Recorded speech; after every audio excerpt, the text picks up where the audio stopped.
दोस्तों, पिछले रसशास्त्र के जो वीडियो में मैंने आपका उपरत्न ख़त्म किया था। और जब उपरत्न ख़त्म किया था तो मैंने बताया था कि अब हम कुछ और पढ़ेंगे। ठीक है। तो रत्न पढ़ेंगे या फिर धातु पढ़ेंगे, ऐसा कुछ बोला था। लेकिन मेरे पास कुछ लोगों के मैसेज आए कि नहीं, आप जो है हमें सुधा सुधा सिकता बता दीजिए। किसी का मैसेज आया कि हमें क्षार पढ़ा दीजिए। तो मैंने आज क्षार ख़त्म कर दिया है। फिर अब हम सुधा और सिकता ख़त्म करेंगे और फिर धीरे धीरे करके हम और जो है जो बचा हुआ है उसको हम धीरे धीरे करके ख़त्म करेंगे। और कोशिश मेरी ये रहेगी कि लगभग महीने भर के एंड में हम पूरा ख़त्म कर दें महारस उपरस, मतलब रसशास्त्र का पार्ट सेकंड लगभग हम पूरा ख़त्म कर दें। ठीक है, तो चलिए अब हम शुरू करते हैं अपना क्षार वर्ग। तो चलिए अब हम स्टार्ट करते हैं। और इसको अब याद करने की ट्रिक होगी, जैसे ये 4 क्षार हैं तो इनको हम याद करने की ट्रिक हमारी ये होगी, सरजी ने यव को सूर्य पर टांगा। कैसे याद करेंगे? सरजी ने यव को सूर्य पर टांगा। तो सरजी से सरजी क्षार या सर्ज क्षार, फिर यव को तो यव क्षार, सूर्य तो यहाँ पर आ गया आपका सूर्य क्षार। ज़रूरी नहीं है लाइन से ही हो, और अगर आप लाइन से याद करना चाहो तो लाइन से याद कर लेना और फिर कोई और ट्रिक बना लेना। और फिर टांगा से आपका हो गया टंकण। ठीक है, सरजी ने यव को सूर्य पर टांगा। ठीक है, या अगर लाइन से याद करना हो तो ऐसे याद कर लो, सरजी ने यव को टांगा सूर्य पर, ऐसे याद कर लो।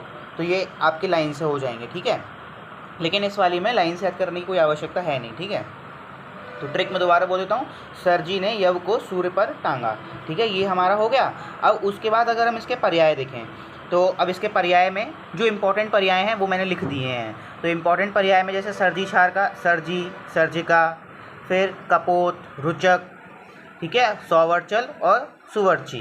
क्या होगा? सर्जी, सर्जिका, कपोत, रुचक, सौवर्चल और सुवर्ची। ठीक है, अब देखो यव क्षार के यवशूक, यावशूक, शुकज, पाक और यव्य। फिर उसके बाद आ जाओ टंकण के जो बहुत ज़्यादा इम्पोर्टेंट पर्याय हैं वो तो एक क्षार राज, ये सभी क्षारों का राजा होता है। और एक है रस क्षार, ठीक है, रसग्न, स्वर्ण शोधन, लौह शोधन। ठीक है, ये सब इसके बहुत ज़्यादा इंपॉर्टेंट है। लेकिन फिर भी एक बार शुरू से मैं पढ़ देता हूँ। जो ये वैसे ही सारे इंपॉर्टेंट हैं, लेकिन उन सारे इंपॉर्टेंट में भी ये वाले इंपॉर्टेंट है। जैसे टंक है, टंक, टंग, द्रावक, क्षारराज, रस क्षार, रंग क्षार, सौभाग्य, लौह शोधन, स्वर्ण शोधन, रसग्न। ठीक है, तो ये सारे इसके इंपॉर्टेंट पर्याय हो गए। अब उसके बाद आ जाओ सूर्य क्षार के सोरक, सोरका, मृत क्षार और रेनी क्षार। ठीक है, तो अब इसके अपने पर्याय कर लिए। अब इसके आती है बात शोधन की। अब देखो इन दोनों के शोधन है नहीं। अब इसको हम ऐसे कैसे समझें कि इसके शोधन क्यों नहीं है? देखो जो सर्जी क्षार है और यव क्षार है ना, इसको हम बनाते हैं। ठीक है, इसको हम बनाते हैं, इसीलिए इसका शोधन नहीं है। ये कहीं से प्राप्त नहीं होते हैं। जैसे हम और जितने भी चीज़ें जैसे स्वर्ण, रजत, ताम्र, लौह, जैसे हमने धातु वर्ग पढ़ेंगे तो उसके हम क्या करते हैं? शोधन पढ़ते हैं। क्योंकि ये हम बनाते नहीं हैं, ये हमको नेचुरली मार्केट से, नेचुरली हमको ये जो है उसमें मिलते हैं, पृथ्वी पे मिलते हैं, है ना, खनिज रूप में हमें ये मिलते हैं। इसीलिए हम उनको जब निकालते हैं तो निकालने के बाद उनका शोधन करते हैं। लेकिन जब हम किसी चीज़ को बना रहे हैं, है ना, जैसे ये छोटी तालभा से बनता है, तो फिर उसका शोधन करने की आवश्यकता है नहीं। तो इसलिए इन दोनों को हम शोधित नहीं करेंगे। ठीक है, अब बात आती है टंकण। ठीक है, अब टंकण का शोधन कैसे होगा? और टंकण के शोधन के लिए एक भाग टंकण लिया, उसको 24 भाग पानी में छानकर तीव्र अग्नि पर पका लें। माने पहले 24 एक भाग टंकण लें, उसका उसको 24 भाग पानी में डाल दें। ठीक है, उसके बाद उसको डालने के बाद उसको छान लें। छानने के बाद उसे तीव्र अग्नि पर पाक कर शेष जल उड़ा दें। उसके बाद उसको क्या कर लिया? छान लिया आपने, उसको तीव्र अग्नि पर उसको पाक कर दिया और जो जल है उसको आपने उसे उड़ा दिया। तो बचे हुए गीले चूर्ण को उतार कर सुखा लें। और अगर जो फिर उसका जो आपने छान लिया, उसके बाद आपने उसे अग्नि पर वो कर दिया, पाक कर दिया, उसका जो जल उड़ गया, उसके बाद जो थोड़ा बहुत जो गीला चूर्ण बचा है उसको हम क्या कर लेंगे? उतार लेंगे और उसके बाद उसे सुखा लेंगे। बस, तो यही हमारे टंकण का शोधन हो गया। ठीक है, फिर उसके बाद टंकण क्षार का ये हो गया। फिर उसके बाद सूर्य क्षार का है कि सोरे को चूर्ण कर, मतलब सूर्य क्षार को हम क्या करेंगे? उसको चूर्ण करेंगे और उसका एला जल की 3 भावना देकर इसे शुद्ध कर देते हैं। तो इसको हम क्या करेंगे? 24 गुना पानी में लेके फिर उसे छान के तीव्र अग्नि पर पका देंगे।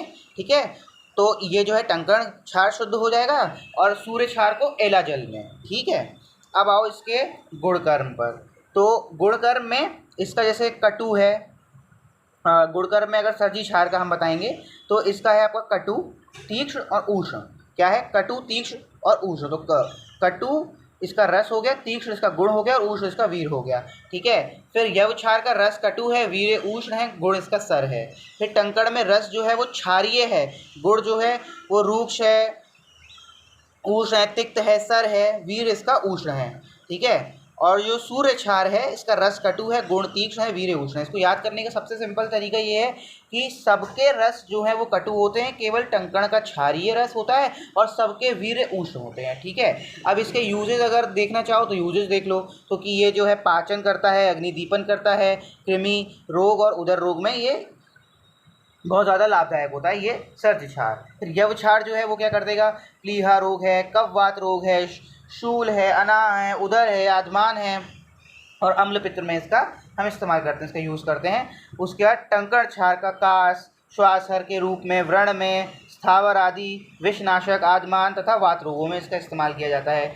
और सूर्य क्षार को विदग्धापर्णीय, श्मरी, मूत्रकृच, अग्निमांद, पांडु तथा प्रमेय नाशक में यूज़ किया जाता है। ठीक है, अब इसके डोजेज इंपॉर्टेंट है। अब जैसे इसके जो डोज हैं 3 से 12 रत्ती, 3 से 10 रत्ती, 1 से 2 रत्ती और 2 से 10 रत्ती। अब इसको अगर आप मोटे मोटे तौर पर देखोगे तो इसको 3 से 10 रत्ती भी हम लिख सकते हैं, 12 है तो 10 रत्ती भी लिख सकते हैं। ये भी 3 से 10 रत्ती हुई है ही, इसको भी जो है 2 से 10 रत्ती है, इसको भी आप 3 से 10 रत्ती लिख दो। तो एक तरीके से अगर याद करने, वैसे तो यही है, लेकिन अगर याद करना बहुत सिंपल तरीके से याद करना चाहो तो ऐसे याद कर लो कि सबके जो हैं वो 3 से 10 रत्ती हैं, केवल टंकण जो क्षार है उसका 1 से 2 रत्ती है। ठीक है, अब इसके फॉर्मुलेशंस पर आ जाओ, है ना।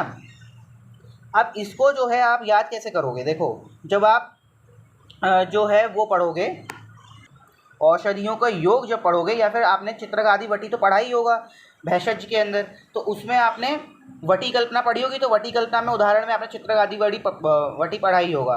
तो जब आपने चित्रगादि वटी पढ़ा होगा तो उसमें आपने देखा होगा कि आपको जो है उसमें क्षार द्वय लगता है। तो कौन से 2 क्षार होते हैं? तो वो सर्ज क्षार और यव क्षार होते हैं। तो मैंने इसे कैसे याद किया कि सर्ज क्षार और यव क्षार जो है इसके चित्रगादि वटी हैं, क्योंकि चित्रगादि वटी में क्षार द्वय का इस्तेमाल होता है। तो वो कौन कौन से 2 क्षार हैं? तो सर्ज क्षार और यव क्षार। तो ये मुझे ऐसे ही याद हो गया, इसको मुझे कोई ट्रिक बना के याद करना नहीं पड़ा, क्योंकि मुझे चित्रगादि वटी के कंटेंट याद हैं और उसमें क्षार द्वय आता है, तो उसमें सर्ज क्षार हो गया और यव क्षार हो गया। टंकण का टंकण अमृत मलहर से याद कर लो।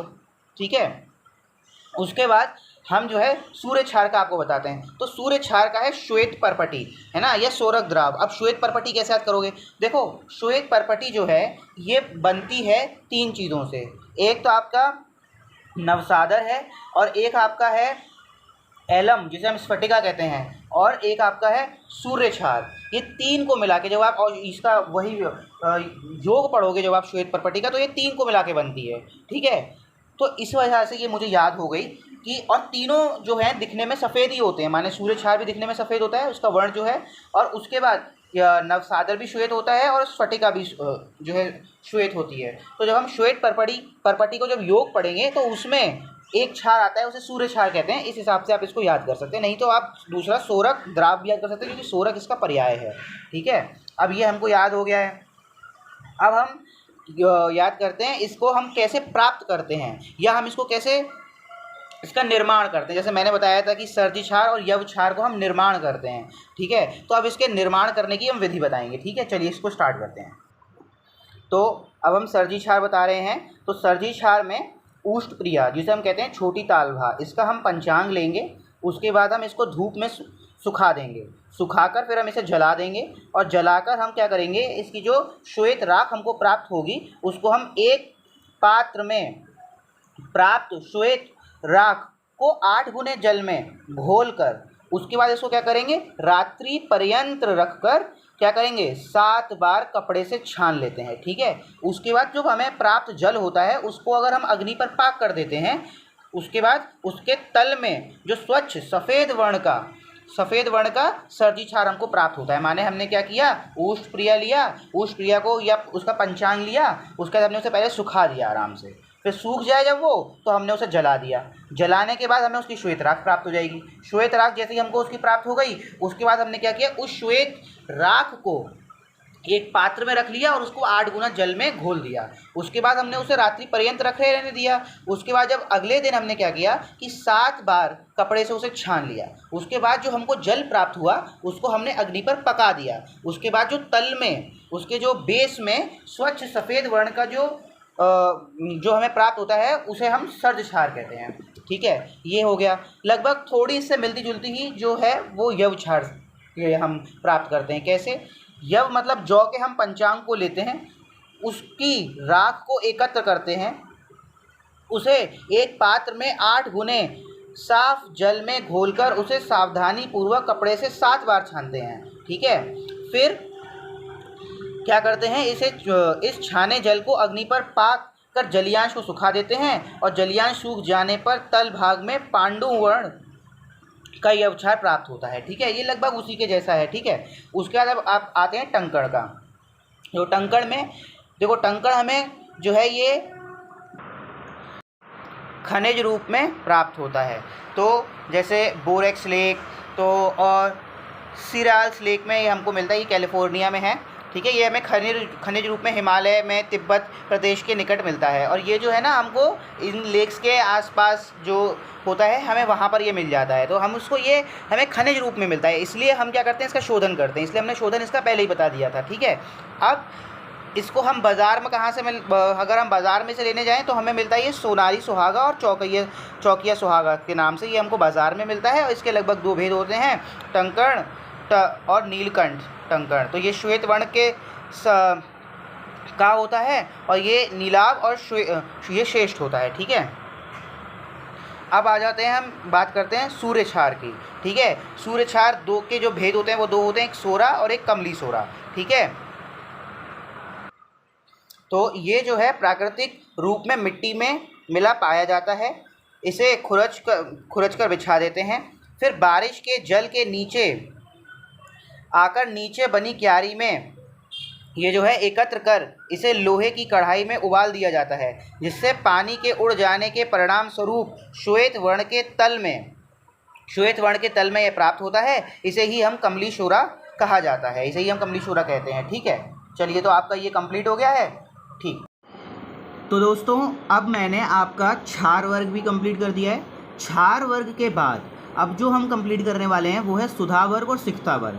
और धीरे धीरे करके मैं आपका महारस, उपरस, साधारण रस और ये जो है आपका धातु वर्ग ये भी आपका कंप्लीट करा दूंगा। ठीक है, तो चलिए ठीक है, अब हम अगला सुधा और सिक्ता पर बात करेंगे। ठीक है, चलिए, धन्यवाद।